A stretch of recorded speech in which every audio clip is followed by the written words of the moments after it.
Judiciary समेत मुल्क के जमहूरी इदारों को कमज़ोर किया जा रहा है। नफ़रत की सियासत उरूज पर है। अवाम के असल मसाइल के बजाय मजहबी मामलात, जज्बाती मामलात को उछाल कर सियासत की जा रही है। ऐसी सियासत को रोकने के लिए अवाम अपनी जिम्मेदारी अदा करें। आने वाले इलेक्शंस में अमन, इत्तेहाद, तरक्की और सभी तबकों के साथ इंसाफ का मुतालबा सियासी पार्टियों के सामने रखें। बेंगलुरु में जस्टिस नागमोहन दास की सदारत में मुनक़दा forum for democracy and communal amity के इजलास में इन ख्यालात का इजहार किया गया। It is not just parliament, executive, even judiciary is under attack. Every democratic institution is being weakened day by day. ಇದನ್ನು ನಾವು ಗಮನಿಸಬೇಕು. ಹಾಗಾಗಿ ಪ್ರಜಾಪ್ರಭುತ್ವ ನಮಗೆ ಬಹಳ ಮುಖ್ಯ. ನಾವು ಇಷ್ಟೆಲ್ಲ ಪ್ರಜಾಪ್ರಭುತ್ವದ ಬಗ್ಗೆ ಏನೇನೋ ಅದರಲ್ಲಿ ಅಂತ ಲೋಪದೋಷ ಇದೆ, ಇಂಥ ಲೋಪದೋಷ ಇದೆ ಅಂತ ಮಾಡಿದ್ವಿ. ನಿಮ್ಮಲ್ಲಿ ಯಾರಾದರೂ ಪ್ರಜಾಪ್ರಭುತ್ವಕ್ಕೆ ಆಲ್ಟರ್ನೇಟಿವ್ ಇದೆಯಾ? Please suggest. Is there an alternative to parliamentary democracy in India? No, nobody is talking about it. ನನ್ನ ಅಭಿಪ್ರಾಯದಲ್ಲೂ ಕೂಡ ಪಾರ್ಲಿಮೆಂಟರಿ ಡೆಮೋಕ್ರೆಸಿಗೆ पर्याय ಇಲ್ಲ। कर्नाटक में आने वाले असम्बली इंतखाबात के पेश नज़र forum for democracy and communal Amity ने अपना मैनिफेस्टो जारी किया है। इस मैनिफेस्टो के जरिए तमाम सियासी पार्टियों और अवाम की रहनुमाई के लिए कई कीमती नुकात पेश किए हैं। ख़ास तौर पर इलेक्शंस को साफ व शफाफ बनाने, मुजरिमाना रिकॉर्ड रखने वाले उम्मीदवारों को टिकट न देने, नफरत अंगेज बयानात देने वाले, तशद्दुद बर्पा करने वाले, ख़वातीन का इस्तेहसाल करने वाले, इस तरह के उम्मीदवारों को टिकट न देने का इजलास के ज़रिए मुतालिबा किया गया। इस मौके पर जस्टिस नागमोहन दास ने अपील की कि इस तरह के इजलास रियासत के मुख्तलिफ अज़ला में मुनक़द किए जाएं ताकि अवाम में बेदारी लाई जा सके। इस इजलास में professor Ravi Varma Kumar, professor AR Vasavi, Arvind Narayan, doctor Mohammad Saad Belgami, doctor Mohammad Taha Mateen, इस तरह कई अहम शख्सियात ने हिस्सा लिया। पेश है जुनूबी न्यूज़ की report. See, we are trying to see that the coming Karnataka Assembly election will be held in a free and fair manner, and we want to make sure that money power, muscle power, and media power is not used to distort the electoral mandate. And for that, we are conducting these programs to create voter awareness about whom they should vote for, what kind of candidates they should vote for, and we are placing demands in our manifesto on the political parties that they should become more transparent about their functioning. They should bring inner party democracy. They should stop giving tickets to criminal people with criminal charges, and also make sure that money power is not used in the elections. And we want to make sure that they follow constitutional values, and also when they are elected also we want to make sure that they stick to democratic functioning and constitutional values and to the real basic needs of the citizens, and not polarize society by bringing up irrelevant and polarizing issues or divisive issues, hate speech and such things, so that we really have an effective democracy which is based on constitutional values. Your good name?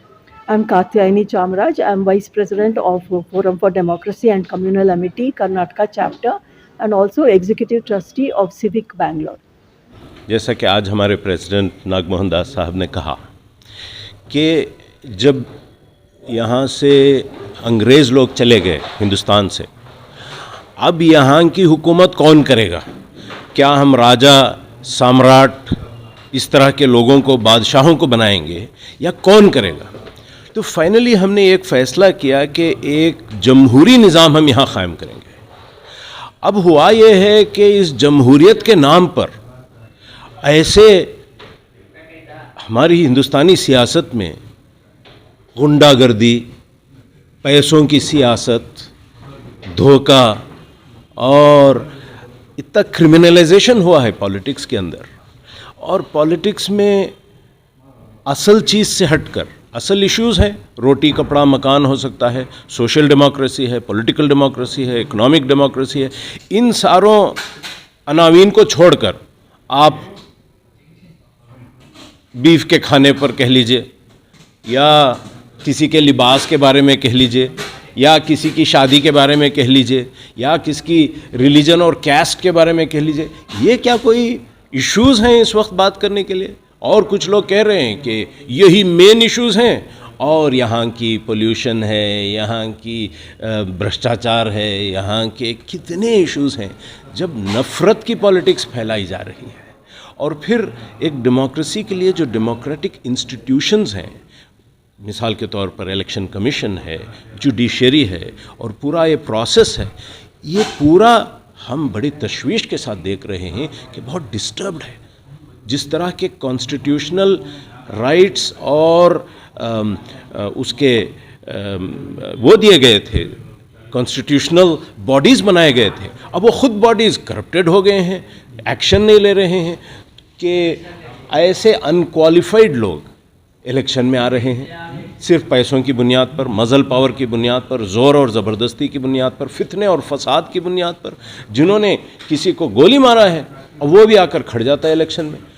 تو کانوکٹس کو، کرمنلائزیشن کو کیسے روکیں، ہیٹ سپیچ کو کیسے روکیں، نفرت کی سیاست کو کیسے روکیں، انسانوں کو کاٹ اور توڑنے کی جو سیاست ہے اس کو کیسے روکیں. اس ہندوستان کو ایک بن کر، اس کے فیڈرلزم کو باقی رکھتے ہوئے، اس کے ڈیموکریٹک جمہوری انسٹیٹیوشنز کو باقی ہم کیسے رکھیں، الیکشنز کو پاک کیسا کریں. اب اس میں ای وی ایمز آ گئے ہیں، ای وی ایمز کا صحیح استعمال کیسا کیا جائے، وی وی پیٹ مشینز کا کیسا صحیح استعمال ہو، پورا الیکٹرل رولز کا وہ کیسا ہو. یہ سارے چیزیں جو ہماری ڈیموکریسی کو ایک ڈھانچہ بنا چکے ہیں، اس کی جان کو، روح کو نکال چکے ہیں. وی ہیو ٹو گیٹ اٹ بیک. چنانچہ آج ہم نے ایک الیکشن مینیفیسٹو فار دی کمنگ الیکشن، ابھی جو چند مہینوں میں کرناٹک میں اسمبلی الیکشن ہونے والا ہے، اس کے لیے ایک مینیفیسٹو بنا کر دیے ہیں کہ یہ جو فضا بنی ہوئی ہے خوف کی اور ڈر کی اور یہ کہ نفرت کی، اس فضا کو بہتر بنایا جائے، ڈویژیو اور سیکٹیرین اور کاسٹ بیسڈ پالیٹکس کو کم کیا جائے، اور جو ریئل ایشوز ہیں، امپلائمنٹ ہے نا، روٹی اور کپڑا ہے، اور ایکویلٹی ہے، انکلوزیونیس ہے. یہ نہیں کہ صرف ایک کاسٹ کے، ایک قسم کے لوگ ہی حکومت میں آ جائیں. جمہوریت یہ کہتی ہے کہ سب کا آواز اس کے اندر ہونی چاہیے. چنانچہ اس انکلوزیو اس کو اور کانسٹیٹیوشنل آئیڈیلز کو پکڑتے ہوئے سارے سیکشنز کو اس کا فائدہ ہو. ڈیموکریسی کو اسٹرینتھن کرنے کے لیے یہ بنایا گیا ہے تاکہ سب کو ریپرزنٹیشن ملے، خواتین کو ریپرزنٹیشن ملے، مائنورٹیز کو ریپرزنٹیشن ملے، اور ان کی آواز کو بھی اس ڈیموکریٹک، اس جمہوری پروسیس میں انکلوڈ کر لیا جائے. اور خصوصاً جو کرمنل ریکارڈز رکھتے ہیں ان کے بارے میں پولیٹیکل پارٹیز کو یاد دہانی کے طور پر بتایا جا رہا ہے کہ یہ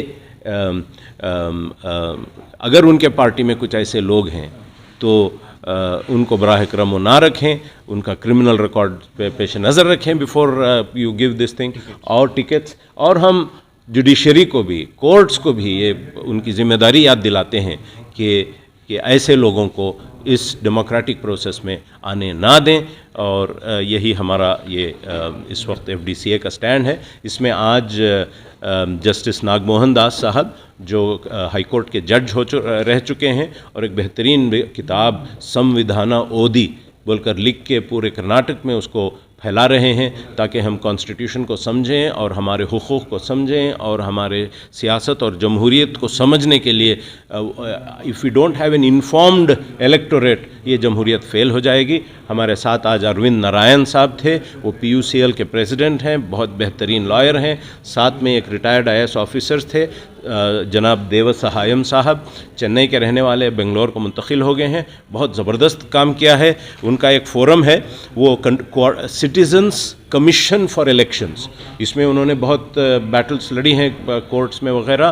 फिर हमारे former advocate general of Karnataka professor Ravi Varma साहब थे, और साथ ही professor Vasavi madam जो हैं, एक बेहतरीन सोशल एंथ्रोपोलॉजिस्ट, और डॉक्टर बेलगामी मोहम्मद साद जो जमात इस्लामी हिंद कर्नाटक के अमीर हैं, इन सारों ने इसमें हिस्सा लिया। और ऑडियंस में कई IAS officers, journalist, doctors, lawyers, सब किस्म के लोग थे। बहुत बेहतरीन आज प्रोग्राम हुआ।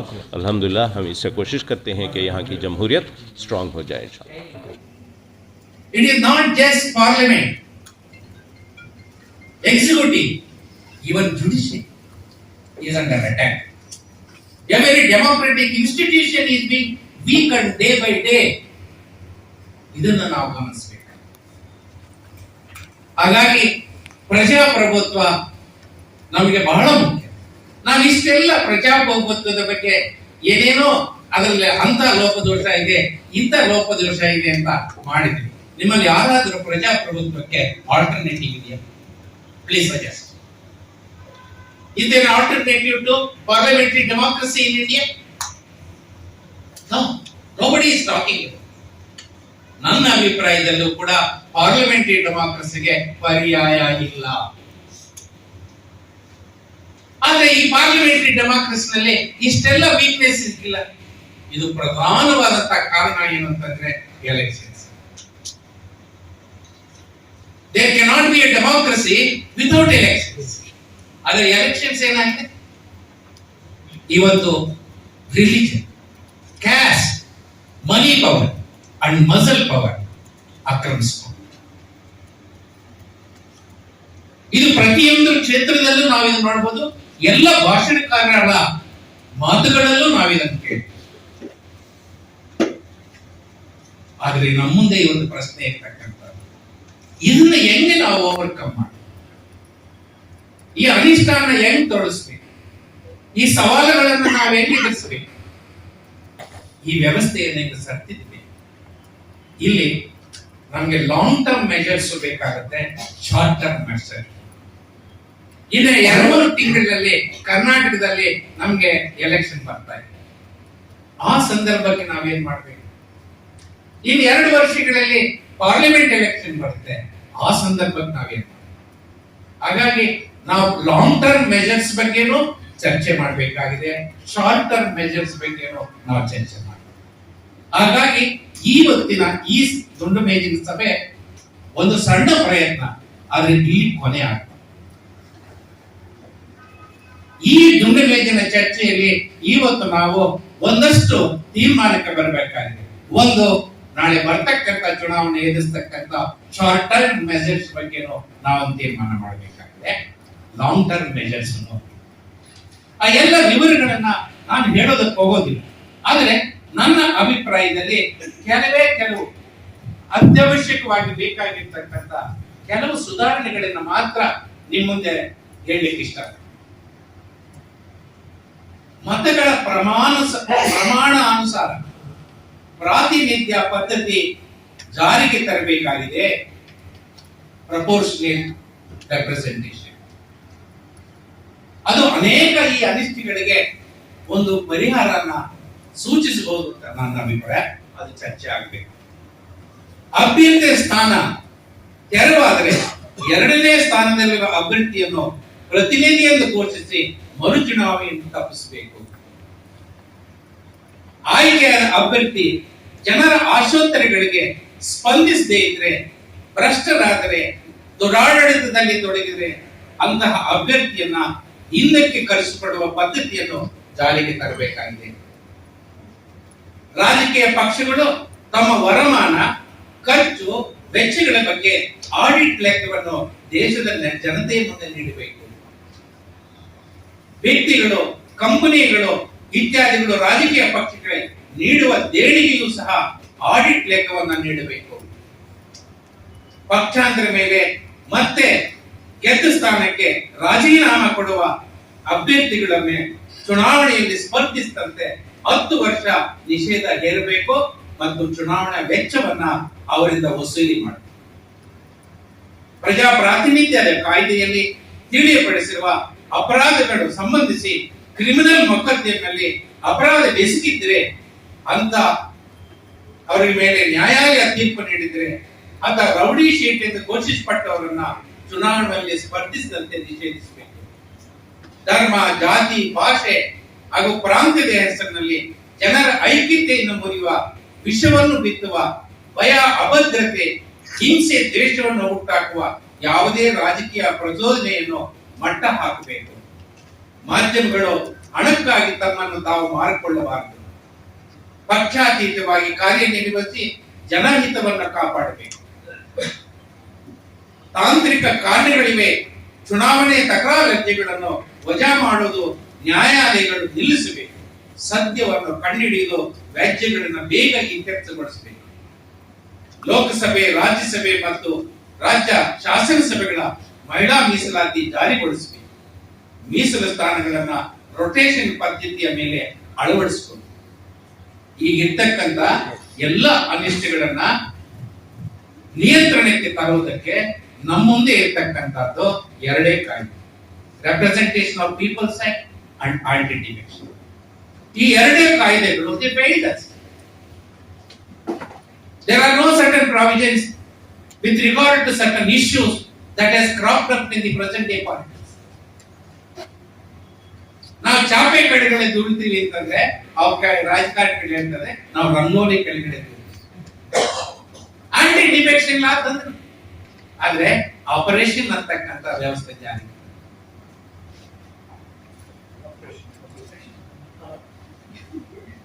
ಅದನ್ನ ನೀವು ಕಮಲಾಂತ ಆಗ್ಬೋದು, ಬೇರೆ ಪಕ್ಷಗಳ ಸಿಂಬಲ್ಸು ಸೇರಿಸ್ಬೋದು. ಯಾಕಂದ್ರೆ ಎಲ್ಲರೂ ಈ ರಾಜಕಾರಣದಲ್ಲಿ ಅವ್ರು ಸ್ವಲ್ಪ ಜಾಸ್ತಿ ತಗೊಂಡು. ಕರ್ನಾಟಕ ರಾಜ್ಯದಲ್ಲಿ ಮೆಜಾರಿಟಿ ಇರ್ತಕ್ಕಂಥ ಸರ್ಕಾರ ಆಟೋಮೆಟಿಕ್ ಆಗಿ ಮೈನಾರಿಟಿ ಆಗೋಯ್ತು. ಮೈನಾರಿಟಿ ಇರ್ತಕ್ಕಂಥ ಸರ್ಕಾರ ಮೆಜಾರಿಟಿ ಆಗೋಯ್ತು. ಡಾಕ್ಟ್ರೆ ಎಲೆಕ್ಷನ್ ನಡೀಲಿಲ್ಲ. ಎಲೆಕ್ಷನ್ ನಡೆದಿದೆ, ಮೆಜಾರಿಟಿ ಮೈನಾರಿಟಿ ಆಗೋಗುತ್ತೆ, minority majority. What did the Supreme Court did? Supreme Court missed the golden opportunity to lay down a law. ಇಂಥ ಅನಿಷ್ಟಗಳ ಬಗ್ಗೆ ನ್ಯಾಯಾಂಗ ತನ್ನ ಹೆಚ್ಚು ಕ್ರಿಯಾಶೀಲತೆಯನ್ನ ಪ್ರದರ್ಶಿಸತಕ್ಕಂತ ಒಂದು ಸಮಯ ಇದೆ. ಹಾಗಾಗಿ ಸ್ನೇಹಿತರೆ, ನಾವೆಲ್ಲರೂ ಕೂಡ ಈ ಮುಂದಿನ ಚುನಾವಣೆಯಲ್ಲಿ ನಮ್ಮ ಪಾತ್ರ ಏನು ಅಂತಕ್ಕಂಥದ್ದು ತೀರ್ಮಾನ ಮಾಡೋಣ. ಆ ದಿಕ್ಕಿನಲ್ಲಿ ಇವತ್ತು ರಿಲೀಸ್ ಆಗಿರ್ತಕ್ಕಂಥ ಮ್ಯಾನಿಫೆಸ್ಟೋ ನಾವೇನಾದರೂ ಒಂದು ಜಾರಿ ಮಾಡೋದಕ್ಕೆ ಸಾಧ್ಯ, ಜನರ ಮಧ್ಯೆ ತಕೊಂಡು ಹೋಗಕ್ಕೆ ಸಾಧ್ಯ ಅಂದ್ರೆ ಸ್ವಲ್ಪ ಆದ್ರೂ ಪರಿಣಾಮಕಾರಿಯಾದಂತ ಕೆಲಸ ಆಗುತ್ತೆ ಇರ್ತಕ್ಕಂಥದ್ದು ನನ್ನ ವಿಶ್ವಾಸ. ಆದ್ರೆ ನಮ್ಮ ಚರ್ಚೆ ಇಲ್ಲಿನ ಮುರಿಗಬಾರ್ದು, ಇದು ಮುಂದುವರಿ. ಆ ದಿಕ್ಕಿನಲ್ಲಿ ಫೋರಂ ಫಾರ್ ಡೆಮಾಕ್ರಸಿ ಅಂಡ್ ಕಮ್ಯುನಾಲಿಟಿ ಈ ಗೆಳೆಯರು ಮಾಡಿರ್ತಕ್ಕಂಥ ಈ ಕೆಲಸ ಶ್ಲಾಘನೀಯ. ನಾನು ಬಹಳ ಹೆಮ್ಮೆ ಮತ್ತು ಸಂತೋಷದಿಂದ ಈ ಕಾರ್ಯಕ್ರಮದಲ್ಲಿ ಭಾಗವಹಿಸಿದ್ದೀನಿ. ಇಂಥ ಕಾರ್ಯಕ್ರಮಗಳನ್ನ ಎಲ್ಲಾ ಜಿಲ್ಲಾ ಮಟ್ಟಗಳಲ್ಲೂ ನಾನು ತಗೊಂಡು ಹೋಗ್ಬೇಕಾಗಿದೆ. ಈ ಮ್ಯಾನಿಫೆಸ್ಟೋನ ಈ ರಾಜ್ಯದ 7 ಕೋಟಿ ಮತದಾರರಿಗೆ ನಾವು ತಲುಪಿಸುವಂತ ಒಂದು ಪ್ರಯತ್ನ ಮಾಡ್ತೇವೆ. ಎಲ್ಲರಿಗೂ ನಮಸ್ಕಾರ.